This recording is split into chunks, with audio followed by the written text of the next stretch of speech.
Salam dan bahagia bagi Bapak Ibu guru hebat.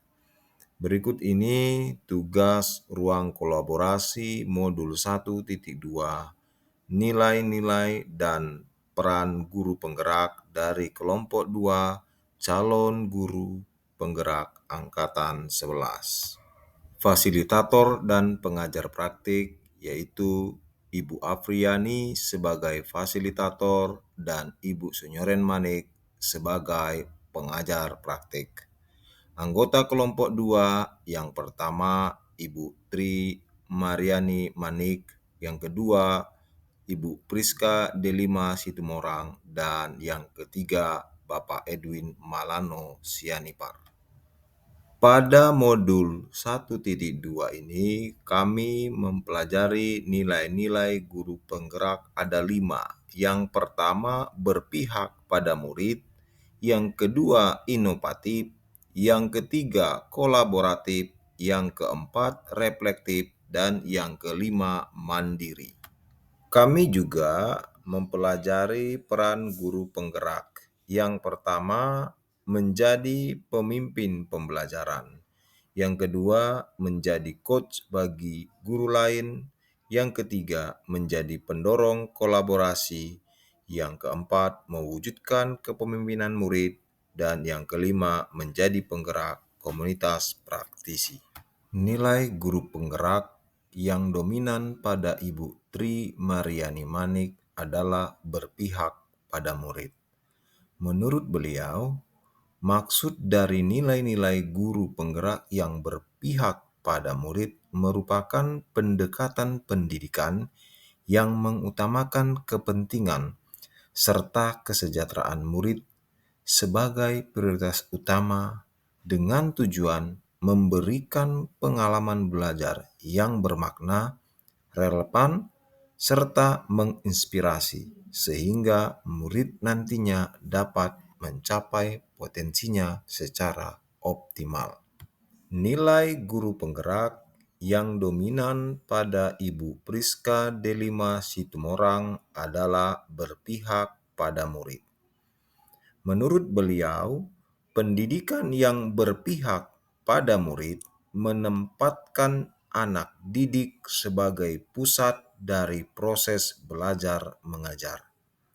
Pendekatan ini menekankan pada kebutuhan, potensi, dan perkembangan individu setiap murid, dengan tujuan untuk menginspirasi pertumbuhan dan keberhasilan mereka secara holistik.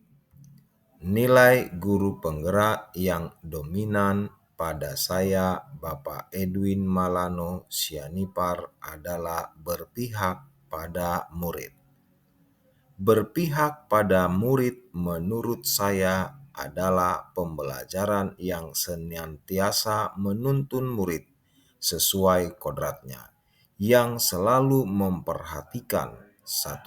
Mengenali kemampuan dan perkembangan murid. 2. Mendorong murid untuk terus belajar. 3. Mengembangkan keterampilan dan karakter. Satu kegiatan yang sesuai dengan satu peran guru penggerak yang kami pilih dalam upaya mengkolaborasikan kekuatan nilai yang telah dimiliki oleh masing-masing rekan dalam kelompok 2 adalah: nilai guru penggerak yang dipilih adalah berpihak pada murid, sedangkan peran guru penggerak adalah mewujudkan kepemimpinan murid. Dengan kegiatan yang akan dilaksanakan adalah mengolah sampah menjadi benda yang berguna. Kegiatan ini dilaksanakan pada kegiatan kokurikuler pada kegiatan proyek penguatan profil pelajar Pancasila atau P5. Tujuan kegiatan ini adalah menjaga kebersihan lingkungan sekolah dan memberikan pembelajaran pada anak-anak agar bisa memanfaatkan plastik yang tidak berharga menjadi barang guna dan berharga. Rencana kegiatan yang sesuai dengan nilai dan peran guru penggerak yang akan diterapkan di sekolah adalah: pertama, mengidentifikasi gaya belajar murid. Gaya belajar murid setiap peserta didik berbeda-beda satu sama lain. Selain itu, bisa jadi gaya belajar setiap siswa merupakan bentuk kombinasi dari berbagai macam gaya belajar seperti visual, auditori, kinestetik, institutif, verbal, solitari, dan masih banyak lain. Cara yang akan dilakukan adalah dengan memberikan asesmen diagnostik awal tentang gaya belajar, agar dapat diketahui pada masing-masing murid bentuk gaya belajar mereka. 2. Guru merancang dan melaksanakan kegiatan pengenalan sampah sesuai gaya belajar murid. Gaya belajar visual dengan menyiapkan video pengenalan macam-macam sampah dan tempat yang digunakan untuk membuang sampah. Gaya belajar auditori dengan cara menyiapkan bacaan, pengenalan macam-macam sampah dan tempat yang digunakan untuk membuang sampah. Dengan gaya belajar kinestetik, menyiapkan berbagai sampah dan tempat sampah yang digunakan untuk membuang sampah dan meminta murid mempraktekkan membuang sampah sesuai dengan jenisnya.